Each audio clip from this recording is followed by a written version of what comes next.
But let's dive right into the topic, what you need to do in order to fix this issue. First of all, obviously make sure that your camera is plugged in the right way and is connected to your computer. And when you've made that sure, then first of all, head over to your Windows search icon and type in Settings. Then open this app here, and then it should look something like this. And then head over to your Privacy and Security settings, and then scroll down to App Permissions, and here select Camera so that you get into the camera settings.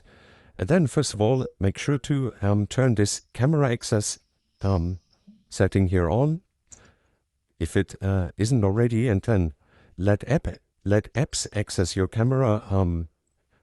Not that important, more that you need. That's important one here. Let desktop apps access your camera.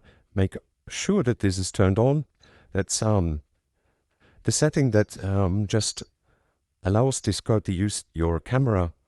And then when you've done that, you can already close this settings here, and then head over to your Discord settings on the bottom left corner.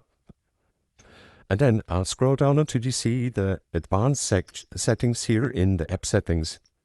And then the thing you need to make sure is to turn this hardware acceleration function here off. That's very important, so make sure to turn this off.